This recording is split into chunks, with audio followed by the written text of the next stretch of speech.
बिस्मिल्लाहिर्रहमानिर्रहीम। अब हम बात करेंगे इलेक्ट्रोफिलिक एरोमेटिक सब्स्टिट्यूशन रिएक्शंस की, यानी एरोमेटिक कंपाउंड्स जो हैं वो किस तरह के रिएक्शंस अंडरगो करते हैं। बात को हम इस तरह से शुरू करेंगे कि सबसे पहले हम बेंजीन की रिएक्टिविटी को कंपेयर करेंगे साइक्लोहेक्सीन के साथ।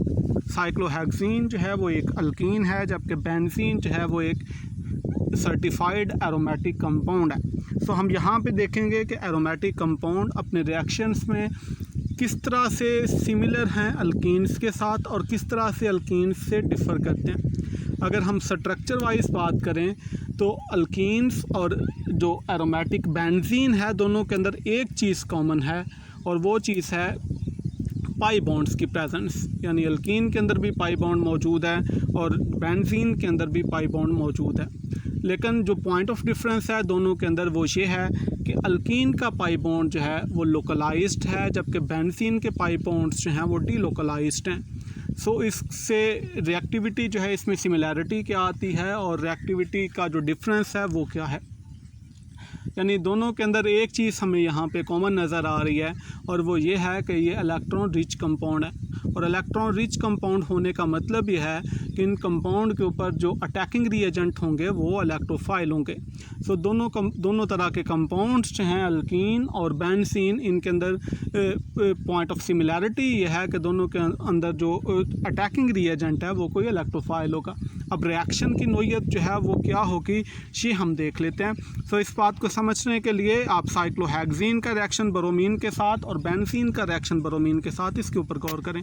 आप पहले रिएक्शन में आप देखें कि ब्रोमीन जो है उसको जब रिएक्ट करवाया जाता है साइक्लोहेक्सीन के साथ तो वो ऐड हो जाती है क्रॉस डबल बॉन्ड, यानी एक ब्रोमीन एटम जो है वो पाई बॉन्ड के एक साइड पे ऐड हो जाएगा, दूसरा ब्रोमीन जो है वो दूसरी साइड पे ऐड हो जाएगा और उसका रिज़ल्ट ये है कि आपके पास डाई ब्रोमो सब्स्टिट्यूटेड साइक्लोहेक्सेन जो है वो रिजल्टेड प्रोडक्ट होगी। अब इसके बरक्स जब इसी ब्रोमीन को हम रिएक्ट करवाते हैं बेंजीन के साथ तो कोई भी रिएक्शन नहीं होता, यानी बेंजीन जो है वो अनकैटलाइज्ड ब्रोमीन के साथ कोई भी रिएक्शन नहीं करती। लेकिन इससे नीचे आप देखें कि इस रिएक्शन के अंदर अगर हम AlCl3, रिमेंबर कि AlCl3 जो है वो ये एक लुअस एसिड है। लुअस एसिड जो है इसको हम कैटलिस्ट के तौर पे अगर यूज़ कर लें तो देन बेंजीन जो है ये रिएक्ट कर जाती है ब्रोमीन के साथ। और अब आप देखें प्रोडक्ट के अंदर डिफरेंस जो है वो क्या है। पीछे साइक्लोहेक्सीन में हमने देखा कि ब्रोमीन जो है वो ऐड हो गई है क्रॉस डबल बॉन्ड, लेकिन यहाँ पे आप देखें इस रिएक्शन के अंदर तो बेसिकली यहाँ पे सब्स्टिट्यूशन हुई है, यानी बेंजीन का एक कार्बन जो है वो यहाँ से निकल गया है और उसकी जगह पे आके बेंजीन में से एक हाइड्रोजन जो है वो निकल गया है और उसकी जगह पे आके ब्रोमीन लग गई है, यानी यहाँ पे बुनियादी तौर पे सब्स्टिट्यूशन हो रही है। अब इस तरह से क्यों हुआ है और इसकी रीज़न्स जो हैं ये क्या हैं, इसको हम आहिस्ता आहिस्ता डिस्कस करते हैं। तो सबसे पहले तो ये वाली बात आप समझें कि जो अल्कीन का बॉन्ड है वो लोकलाइज्ड है, जबकि बेंजीन के बॉन्ड्स जो हैं पाई बॉन्ड्स जो हैं वो डीलोकलाइज्ड हैं।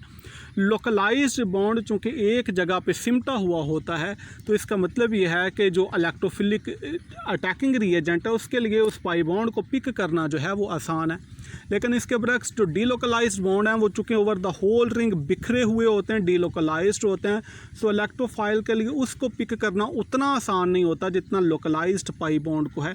तो ये तो हो गई पहली बात, यानी अल्कीन जो है ये ज़्यादा रिएक्टिव होगा और बेंजीन जो है ये कम रिएक्टिव होगा। और उसके पीछे रीज़न ये हुई कि अल्कीन का बॉन्ड चूँकि लोकलाइज्ड है, एक जगह पे सिमटा हुआ है, इलेक्ट्रोफिलिक स्पीशी के लिए उसको पिक करना आसान है, जबकि बेंजीन के बॉन्ड्स चूँकि डीलोकलाइज्ड हैं सो इलेक्ट्रोफिलिक स्पीशी के लिए उनको पिक करना उतना आसान नहीं है। ये तो पहला पॉइंट हो गया। और दूसरा रिएक्शन की नोयत जो है ये क्या है, यानी अल्कीन्स के अंदर जो है ये एडिशन हो रही है जबकि बेंजीन के अंदर सब्स्टिट्यूशन हो रही है। इसके पीछे रीज़न को भी थोड़ी देर में हम डिस्कस करते हैं। सो यहाँ पे हम एक कंक्लूजन के ऊपर पहुँच गए कि अल्कीन जो है ये ज़्यादा रिएक्टिव है जबकि बेंजीन जो है ये कम रिएक्टिव है, यानी अल्कीन जो है वो ब्रोमीन ऑर्डिनरी जो है उसके साथ भी रिएक्ट कर जाएगी, लेकिन बेंजीन ब्रोमीन के साथ सिर्फ उसी सूरत रिएक्ट करेगी जब हम लुअस एसिड एक जो है उसको कैटलिस्ट के तौर पे यूज़ करेंगे। यानी आप ये वाली बात समझें कि जो ऑर्डिनरी इलेक्ट्रोफिलिक स्पीशीज़ होती हैं अल्कीन्स उनके साथ भी रिएक्ट कर जाती हैं, जबकि बेंजीन सिर्फ स्ट्रॉन्ग इलेक्ट्रोफिलिक स्पीशी के साथ रिएक्ट करती हैं। और अगर वो स्पीशी इलेक्ट्रोफाइल जो है वो केटाइनिक हो तो ये सोने पे सुहागे वाली बात हो गई। और अगर वो इलेक्ट्रोफिलिक स्पीशी स्ट्रॉन्ग नहीं है, जैसे कि यहाँ पे ब्रोमीन है, तो फिर ये लाजम बात है कि आपको कोई कैटलिस्ट ऐड करना पड़ेगा, जैसे कि हमने यहाँ पे एक लुअस एसिड जो है उसको कैटलिस्ट के तौर पे यूज़ किया।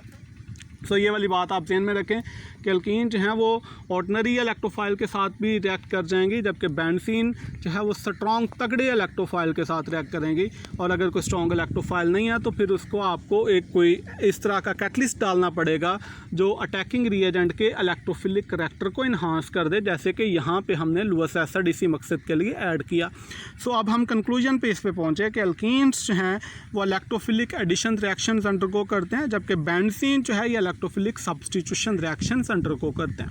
अब हम मैकेनिज़्म पे आएंगे और उसी मैकेनिज़्म से हमें ये वाली बात भी समझने में मदद मिलेगी कि क्यों जो है वो बेंजीन जो है ये सब्स्टिट्यूशन रिएक्शन अंडरगो करती हैं रादर देन एडिशन। तो अब यहाँ पे आएँ तो ये दोनों रिएक्शंस जो हैं, दोनों तरह के रिएक्शंस, उनके मैकेनिज्म यहाँ पे हमें नज़र आ रही हैं। यानी इलेक्ट्रोफिलिक एडिशन जो है अल्कीन के क्रॉस हो रहे होते हैं उनकी भी, और जो इलेक्ट्रोफिलिक सब्स्टिट्यूशन बेंजीन के ऊपर हो रही है उसकी भी। तो आप पहले देखें कि इलेक्ट्रोफिलिक एडिशन जो है वो किस तरह से होती है अल्कीन के ऊपर। अब देखें कि ब्रोमीन जो है ये बहुत वीक जो है वो इलेक्ट्रोफिलिक स्पीशी है, लेकिन अल्कीन जो है ये चूँकि स्ट्रॉन्गली न्यूक्लियोफिलिक स्पीशी है, इसके अंदर लोकलाइज्ड पाई बॉन्ड है। तो सबसे पहले तो बेंजीन का पाई बॉन्ड जो है वो शिफ्ट हो जाएगा ब्रोमीन के ऊपर, जिससे इस तरह का इंटरमीडिएट जो है वो बनेगा, इस तरह का केटाइनिक इंटरमीडिएट जो है वो फॉर्म होगा। फिर जो नेगेटिवली चार्ज ब्रोमाइड है वो कार्बन के ऊपर अटैक करेगी और ये फाइनल प्रोडक्ट जो है वो आपके पास बन जाएगी, यानी डाई सब्स्टिट्यूटेड साइक्लोहेक्सेन। उसके बरक्स आप देखें कि बेंजीन के साथ क्या केस हुआ। बेंजीन में ब्रोमीन चूँकि स्ट्रॉन्ग जो है वो इलेक्ट्रोफाइल नहीं है, सो AlCl3 जो कि लुअस एसिड है और इलेक्ट्रॉन एक्सेप्टर है, उसके डालने से हमें फ़ायदा ये हुआ कि ब्रोमीन के ऊपर पॉजिटिव चार्ज आ गया। ब्रोमीन के ऊपर पॉजिटिव चार्ज आ, यानी इसके केटाइनिक बन जाने का मतलब ये हुआ कि अब ये स्ट्रॉन्ग इलेक्ट्रोफाइल बन गया। तो सिर्फ अभी जो है वो बेंजीन इसके साथ रिएक्ट करेगी, अदरवाइज ऑर्डिनरी ब्रोमीन के साथ इसने रिएक्ट नहीं करना था, क्योंकि वो इतनी इलेक्ट्रोफिलिक स्पीशी नहीं है। तो अब देखें, अब ब्रोमीन चूँकि इसके ऊपर पॉजिटिव चार्ज आ जाने की वजह से, और पॉजिटिव चार्ज इस वजह से आया क्योंकि इसने अपना एक इलेक्ट्रॉन पेयर जो है वो AlCl3 जो कि इलेक्ट्रॉन डेफिशिएंट स्पीशी थी उसको दे दिया। अब बेंजीन अपना पाई बॉन्ड जो है इस ब्रोमीन के ऊपर शिफ्ट करेगा, जिससे इस तरह का इंटरमीडिएट जो है वो फॉर्म हो जाएगा, यानी कि केटाइनिक इंटरमीडिएट, जिसको हम ब्रोमोनियम आयन कह रहे हैं। ये एरिनियम आयन जो है ये इस तरह का फॉर्म हो जाएगा। तो ये पहला स्टेप हो गया। अब इसमें आप देखें कि ये जो इंटरमीडिएट बना, इसमें सबसे बड़ा प्रॉब्लम ये हुआ कि बेंजीन का जो एरोमेटिक करैक्टर है वो लॉस्ट हो गया। यानी स्टार्ट में आप देखें कि बेंजीन के पास 6 पाई इलेक्ट्रॉन थे, लेकिन इस इंटरमीडिएट में अगर हम बात करें तो सिर्फ 4 पाई इलेक्ट्रॉन्स रह गए। इसका मतलब कि बेंजीन की वो जो एक्स्ट्रा ऑर्डिनरी स्टेबिलिटी थी एरोमेटिक करैक्टर होने की वजह से वो यहाँ पे ख़त्म हो गई। सो अब बेंजीन अपनी एरोमेटिक स्टेबिलिटी वापस लेने के लिए, उसको रीगेन करने के लिए यहाँ पे प्रोटॉन लूज़ करेगी। और प्रोटॉन जो है वो कौन लेगा? जो नेगेटिवली चार्ज इनाइन है यहाँ पे, यानी क्लोराइड आयन जो है वो यहाँ से प्रोटॉन पिक कर लेगा, डीप्रोटोनेशन होगी, और उस डीप्रोटोनेशन के नतीजे में ये वाली फाइनल प्रोडक्ट बनेगी। और इस फाइनल प्रोडक्ट में आप गौर करें कि जो बेंजीन का एरोमेटिक करैक्टर है वो वापस आ गया। तो इस तरह से बेंजीन के अंदर रिएक्शंस होते हैं। यानी इसमें पहले स्टेप के अंदर जो है स्ट्रॉन्ग इलेक्ट्रोफाइल अगर हुआ तो वेल, अदरवाइज उसको पहले स्ट्रॉन्ग इलेक्ट्रोफाइल में बदला जाएगा by reacting with some Lewis acid या कोई भी इस तरह की चीज़ अगर मौजूद है तो। फिर उसके बाद बेंजीन उसके ऊपर अटैक करेगी, इंटरमीडिएट फॉर्म होगा, जिसमें होगा ये है कि बेंजीन का वो जो एरोमेटिक करैक्टर है वो ख़त्म हो जाएगा, और फिर बेंजीन अपना एरोमेटिक करैक्टर रीगेन करने के लिए प्रोटॉन लूज़ करेगा, डीप्रोटोनेशन होगी, जिससे फाइनल प्रोडक्ट बनेगी। और फाइनल प्रोडक्ट में एक हाइड्रोजन चला जाता है और उसकी जगह पे इलेक्ट्रोफिलिक स्पीशी जो है वो लग जाती है, यानी ये सब्स्टिट्यूशन रिएक्शन है। सो अब यहाँ पे हम कंक्लूजन्स पे पहुँचते हैं। तो कंक्लूजन एक ये है कि बेंजीन जो है ये सिर्फ वेरी रिएक्टिव इलेक्ट्रोफाइल के साथ जो है वो रिएक्ट करती है। इसके बरक्स जो अल्कीन्स थी वो ऑर्डिनरी इलेक्ट्रोफाइल्स के साथ भी रिएक्ट कर लेती हैं। तो प्रेफरेबली बेंजीन जो है वो रिएक्ट करेगी केटाइनिक इलेक्ट्रोफाइल्स के साथ। तो अगर स्ट्रॉन्ग इलेक्ट्रोफाइल नहीं है तो पहले सम हो उसको स्ट्रॉन्ग इलेक्ट्रोफाइल में बदलना पड़ेगा, और कैटलिस्ट बुनियादी तौर पे इसीलिए हम ऐड करते हैं। और दूसरी बात यह है कि बेंजीन जो है ये सब्स्टिट्यूशन रिएक्शन देती है, ये अल्कीन्स की तरह एडिशन रिएक्शंस अंडरगो नहीं करती। अब इस पॉइंट के ऊपर जो इलेक्ट्रोफिलिक सब्स्टिट्यूशन रिएक्शंस हैं उनकी हम जनरल मैकेनिज़्म को डिस्कस कर लेते हैं। तो जनरल मैकेनिज़्म में कुछ यूँ है कि सबसे पहले केटाइनिक इलेक्ट्रोफाइल आपके पास मौजूद होना चाहिए। इसके लिए अगर तो स्ट्रॉन्ग इलेक्ट्रोफाइल ऑलरेडी मौजूद है तो फिर बेंजीन उसके ऊपर अटैक करके इंटरमीडिएट फॉर्म कर देगी। और अगर स्ट्रॉन्ग इलेक्ट्रोफाइल मौजूद नहीं है तो पहले हमें कोई कैटलिस्ट इस तरह से डालना पड़ेगा कि जो उसके इलेक्ट्रोफिलिक करैक्टर को इन्हांस कर दे। जैसे पीछे ब्रोमीन के साथ हमने लुईस एसिड AlCl3 जो है एल्यूमिनियम क्लोराइड जो है वो यूज़ किया, जिसने उसके इलेक्ट्रोफिलिक करैक्टर को इन्हांस कर दिया। सो पहला स्टेप जो है वो यही वाला होगा कि बेंजीन स्ट्रॉन्ग इलेक्ट्रोफाइल के ऊपर जो है वो अटैक करेगी और इस तरह का केटाइनिक इंटरमीडिएट फॉर्म हो जाएगा। अगेन मैं रिपीट करता हूँ इस बात को कि अगर आपके पास स्ट्रॉन्ग इलेक्ट्रोफाइल है देन वेल, अदरवाइज़ कोई कैटलिस्ट ऐड करके इसको पहले स्ट्रॉन्ग इलेक्ट्रोफाइल में बदलना पड़ेगा, जिससे इस तरह का इंटरमीडिएट फॉर्म होगा।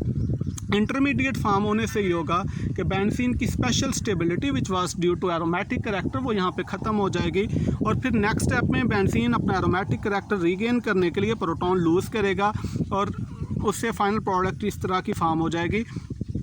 और इस इलेक्ट्रॉन लूज़ करने से होगा यह कि बेंजीन का एरोमेटिक करैक्टर जो है वो वापस आ गया और नेट रिज़ल्ट इस रिएक्शन का ये है कि एक कार्बन से एक हाइड्रोजन चला गया और उसकी जगह पे आके इलेक्ट्रॉन लग गया।